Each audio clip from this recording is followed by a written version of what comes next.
August 15, 2007. Today in the north of France, in Roubaix, Roubaix, a sale is taking place. A huge open-air flea market with mussels, French fries, and beer. Guests come here from Belgium, Luxembourg, and the Netherlands.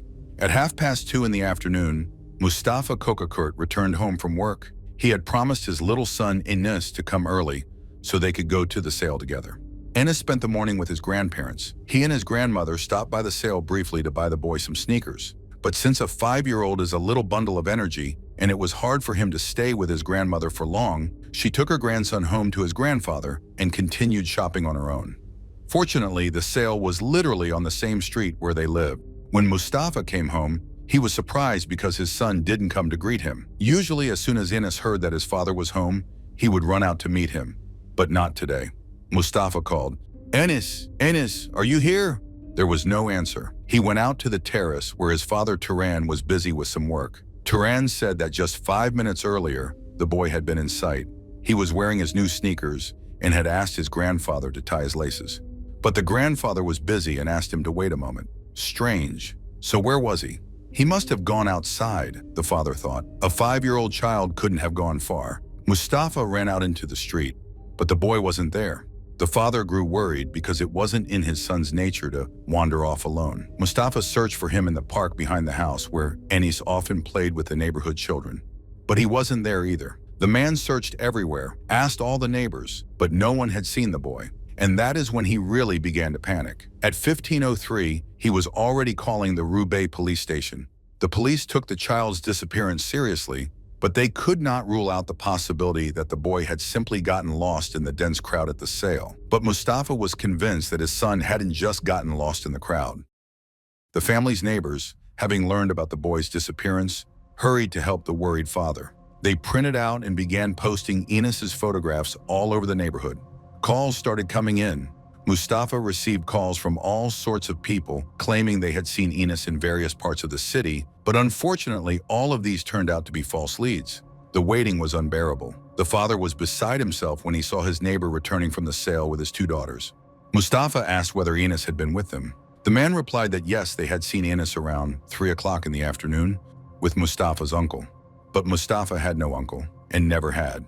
However, the neighbors, especially the younger daughter, were certain about what they had seen. The girl gave a very detailed description of this so-called uncle of Mustafa. She insisted it was an elderly man in a cap with a small beard and that he had a cast on his arm, an unusual blue-colored one. Enis was confidently holding the man's hand. The father understood immediately. Someone had kidnapped his little son. The father hurried to the central police station in Roubaix to file a missing person report. He arrived at 16:40. By that time, Enis had already been gone for more than 2 hours, and if he had simply gotten lost and someone had tried to help him, he would have been found by now. Considering Enis's young age, the police quickly came to the conclusion that the boy might have been kidnapped, which meant that every minute counted and all possible resources would have to be mobilized to find him quickly. The police distributed the child's photo in all places where he could possibly be. They checked train stations and airports.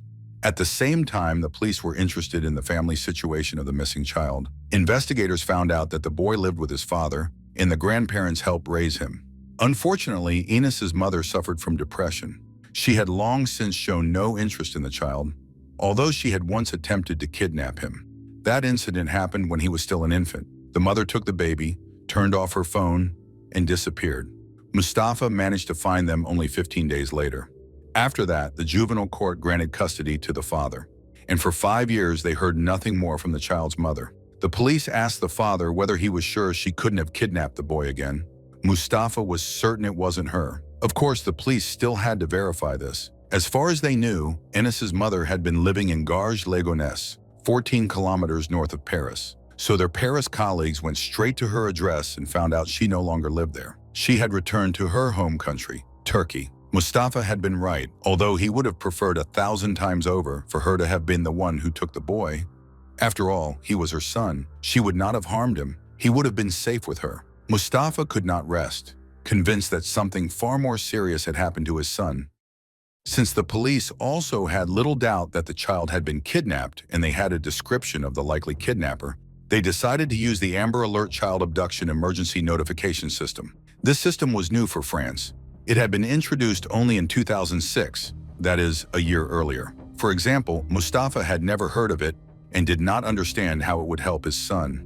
The Amber Alert system originally appeared in 1996 after the kidnapping of Amber Renee Hagerman. The girl was kidnapped while she was riding her bicycle.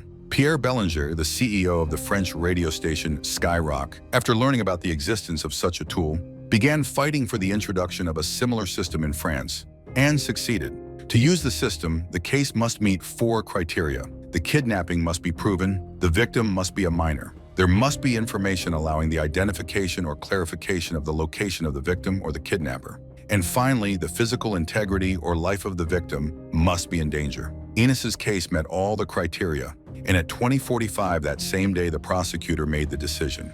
All television and radio broadcasts exploded with messages about the kidnapping of 5-year-old Enis Kokocourt. Every 15 minutes, the broadcasts were repeated. They flooded the media and shocked people. Just a few hours after the trigger of the abduction alert, the police received 668 calls and 80 letters regarding the case. Checking every lead was not easy. It was a titanic task. But knowing that the life of a 5-year-old child was at stake, the police were ready to work through the night. Out of hundreds of calls, the officers managed to single out 2 that helped them move forward in the investigation. First of all, the owner of the Café Metropole called the police.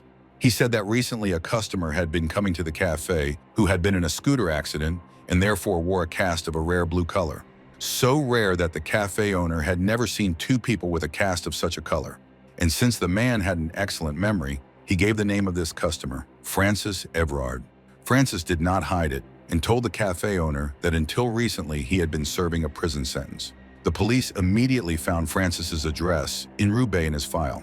But at the listed address, he did not live. The investigators had no idea where to look for him, but they found out that he had served time in prison for sexual crimes against minors. In fact, he had divided his whole life between assaults and prison. As soon as he was released from prison, he started all over again. Enis really could have been kidnapped by him because the boy fit the profile of his victims. Except, where could they find him? Then the police got lucky, and another important witness contacted them. Taxi driver Xavier Labar also saw the message about the child's abduction and suddenly realized that he had given a ride to a man who matched the description of Francis Everard. Moreover, the man was not alone but with a boy about 5 years old. The taxi driver recognized the boy from the photograph. Xavier said that the man had called a taxi, and when Xavier arrived, the man was standing hand in hand with the child. The boy clearly seemed happy to be with the man. He showed neither fear nor anxiety. The man said they were going to buy toys and some personal things for the child. The ride lasted no more than 10 minutes, and Xavier dropped them off in front of some garage units. 7 hours had already passed since Enis's disappearance when the police, together with the taxi driver, went to the large ring road so that Xavier could show exactly where he had dropped off the man with the child. The detectives called Mustafa to inform him that they had found a lead. They did not know whether Enis was alive or dead, and Mustafa was afraid even to think about what they might discover. Xavier showed the police the place where there were about 30 garage units. The kidnapper and little Enis could have been in one of them. But where to start? Each of the doors was locked with a padlock. The police had no right to break them all open. Besides, they did not know what the kidnapper would do if he heard a raid team breaking into the neighboring units. The police had a K9 unit at their disposal, and they let one of the dogs smell Enis's clothing. The dog immediately picked up the scent and led the handler to one of the units. The officers tried to move as quietly as possible so as not to endanger the child. They did not hear a sound, but the dog was unmistakably pointing to one of the garage boxes. A decision had to be made. The police decided to break the lock and open the garage unit. When they opened the door, they saw that the room was filled to chest height with all sorts of things, furniture and trash. On the floor lay a dirty, worn-out mattress, and on the mattress was a man squinting in the dim light, and a child. The boy was not moving. The police were concerned about his condition and approached carefully. At that moment, the child woke up. The detectives felt incredible relief that he was alive. The officers immediately recognized 61-year-old Francis Everard. The officers immediately arrested the man and took him out of the unit, and Enis was taken to the Roubaix hospital, where he was admitted under an assumed name to protect him from journalists and prying eyes. Around 1 o'clock in the morning, when the officers called Mustafa to inform him that they had found his son, the man simply lost consciousness. He thought they had found his son's body. When he came to, he could not believe that Enis was alive. and waiting for him at the hospital. Enis was indeed very weak, but he asked to be allowed to see his father. The boy received first aid, and a doctor examined him, confirming he needed careful medical attention. Meanwhile, the officers examined the crime scene. Inside the unit, it was very dirty. Food scraps and hygiene items were scattered everywhere. In addition, they found some medications and other items that could be of interest to the investigation. Despite what Enis had gone through, the police urgently needed to speak with him. The fact is, a 5-year-old child quickly forgets, and the details in this case were crucial, especially considering that the arrest of Francis Everard had begun, and the police had 48 hours before they would have to release him. Enis said that he did not know how to tie the laces on his new sneakers, and while he was waiting for his grandfather to help him, a man approached him. Enis asked if the man could help him with the laces. The man had a cast on his arm and explained that he could not do it, but asked the boy if he wanted to go look at some toys. The man seemed very friendly, and Enis agreed. The man took him to a garage unit, which the boy called the basement. Inside it was completely dark. The boy became afraid when he saw a knife, which made him uneasy. Enis understood that what was happening was not normal. He cried and wanted to go home. He eventually fell asleep on the mattress. The investigators used a doll to help the boy explain safely what had happened. The conversation with the child lasted about an hour. After that, Mustafa was finally allowed to enter his son's room. When the father appeared, Enis was smiling. He knew he had gone through something, but did not realize that it was very serious. The father had to play a role in front of his son and pretend that everything was normal. Enis hugged his father very tightly, and Mustafa understood that he had been very scared because he had never hugged him so tightly before. Meanwhile, the detectives began questioning Francis. To the investigators' surprise, he admitted to everything he was accused of. It turned out that he really liked to talk about himself. The man said that he had been released from prison on July 2nd, after which he moved to his hometown of Roubaix. His mother had died, and his remaining relatives did not want anything to do with him. Nevertheless, this was a territory he knew. He went on the hunt and did not deny it. However, in the morning, he was walking down the street with no intention of kidnapping anyone. But he encountered little Enis, who asked him to tie the laces on his new sneakers. Enis turned out to be a very pleasant boy, smiled at the man, and agreed to follow him. They arrived at the garage between 15 o'clock and 15:30 and did not come out again. The man did not deny that he had certain desires, and that was why he took little Enis. As for the knife, he bought it for his personal needs and did not threaten the child with it. Francis also did not dispute that he gave Enis Defalgan, painkiller, in adult doses, as well as Lexomil to make the boy more compliant, so that he could do whatever he wanted with Enis. This is the hell this child went through. Francis knew perfectly well that his actions were illegal and immoral, but he explained that when he felt sexual desire, it was like a wave that washed over him. At the same time, he insisted that he loved children too much for their purity and beauty to go further. Therefore, the idea of him killing the child was out of the question. And then Francis Everard added something that shocked the investigators. He stated that in his lifetime he had committed abuse more than 40 times, but the justice system knew of only 8 victims. After the first 48 hours at the police station, the prosecutor decided to formally charge the man.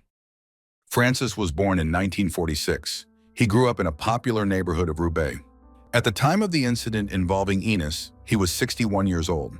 He committed his first serious offense as a teenager. Since he spent most of his life in prison, he had virtually no close family or friends left. He did not have a job, and one could say he hardly knew life outside of prison. As a teenager, he already began to develop a bad reputation. He was suspected of petty thefts, even though his parents provided him with everything he needed. Francis was placed in a so-called reformatory, and it was there that teachers noticed his problematic behavior. At the age of 12, he underwent his first psychiatric evaluation, and the psychiatrist noted concerning tendencies. But the boy was still very young, and the judge decided to give him a chance. At 14, the teenager returned to his hometown of Roubaix. He did not study, did not work, and for 2 years wandered around the area. On May 14, 1962, the 16-year-old Francis committed a serious offense against a younger child.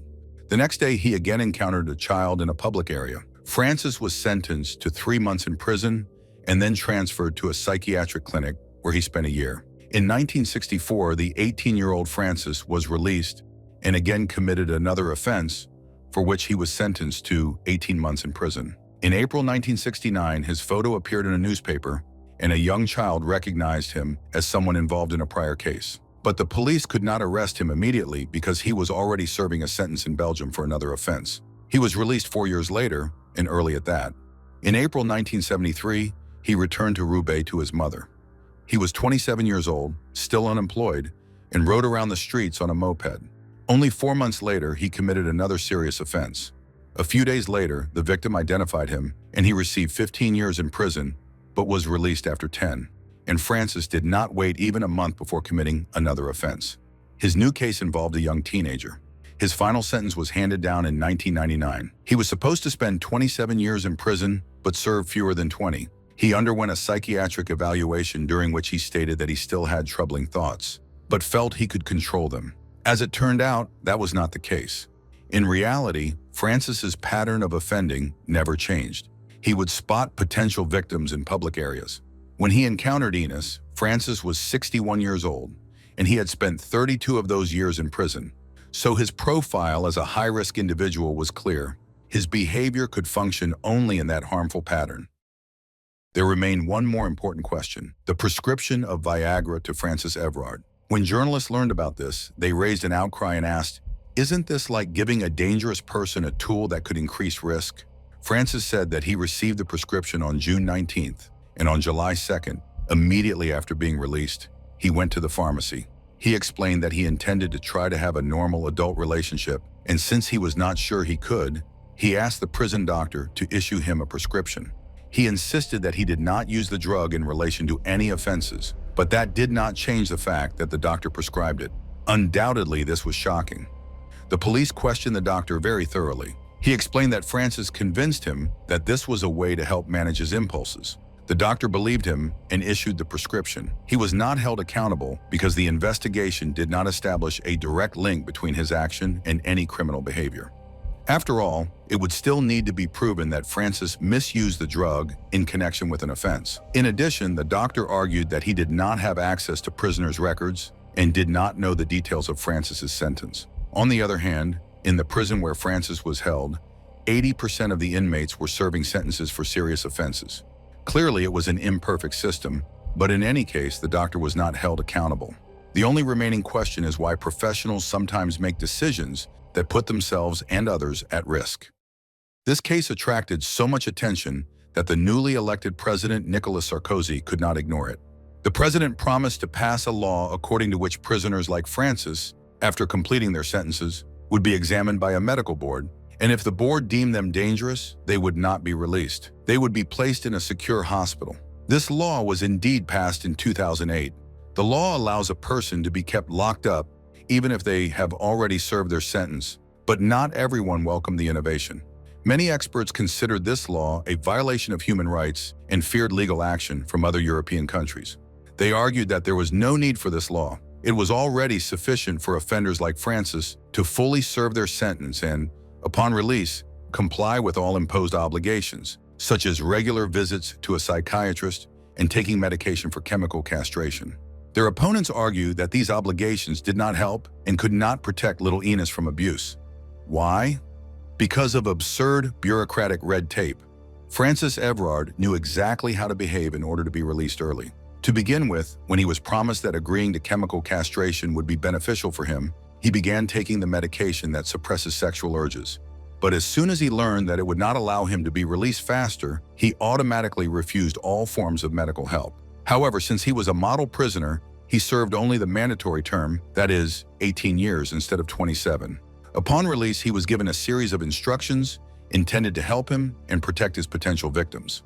For example, he was forbidden from owning weapons and from contacting minors. In addition, he was required to see a psychiatrist and continue taking medication for chemical castration. But here's the catch. He served his sentence in the prison in the city of Caen. However, upon release, he returned to his hometown of Roubaix. He visited the parole officer, but she had not yet received his documents from Caen. She did not know about his crimes or the conditions of his release, and when, after various bureaucratic procedures, she finally received the documents and called him for a meeting, Francis had already struck and attacked Enis. It should be emphasized that the 2008 law would not have affected Francis in any case, because it was passed after he committed the crime. The trial of the serial abuser began in October 2009. But before the trial began, Francis took a desperate step. He wrote a letter to President Sarkozy requesting the surgical removal of some of his sexual organs. In France, this procedure is illegal, but the defendant insisted that, at his age, he would no longer suffer from it, and it would prevent his inclinations from manifesting. The president apparently did not respond, but Francis's lawyer decided to publish the letter, probably hoping to elicit some leniency for his client. Francis tried to convince the court that he himself had been a victim of abuse in childhood. This allegedly happened at night when he was 10 years old. He was assaulted by a young 22-year-old man, and supposedly this was what predetermined Francis's future inclinations. The problem was that the police could not find any evidence to support this. Moreover, the versions Francis gave constantly changed. Sometimes the abuser was his cousin, sometimes his uncle, sometimes someone else. He could not settle on the details of the assault, and the police did not really believe it had actually happened. The defendant admitted to the attack on Enis, explaining that the desire was like a wave that overwhelms him. He cannot restrain it, cannot resist it, and the justice system should have monitored him better, knowing he was dangerous. The prosecutor stated that the justice system could do nothing for the man. He was irreparable and would seek underage victims regardless. Therefore, the prosecutor demanded life imprisonment, but Francis managed to avoid this sentence. He was sentenced to 30 years in prison, of which he must serve 20. The convict filed an appeal, but then withdrew it. In 2027, Francis will have served 20 years for the kidnapping and assault of Enis Kokocourt. At that time, he can petition for sentence reduction and parole. Today, the convict is already preparing the ground for release. He has taken his mother's surname because a recently adopted law gives everyone the right to anonymity, which is very convenient for people who have spent their entire lives destroying families and can now simply change their name and continue committing crimes. There is no death in this criminal case, but that does not mean there is no suffering or misfortune, because the fear of losing a child, once settled in a parent's heart, never goes away. It happened once, and Enis's father, Mustafa, always feared that it could happen again. This is what is frightening, that child molesters can at any moment, in any place, take away what you hold most dear. Fortunately, Enis Kokocourt is safe today. He is 23 years old and he is the father of 2 wonderful children. He was surrounded by the love and care of his father, grandmother, and grandfather. He never lacked love, but there always remained the fear that he could be abducted again. Unfortunately, the criminal permanently took from him that childhood innocence and the certainty that everything would be fine and that his father could always protect him.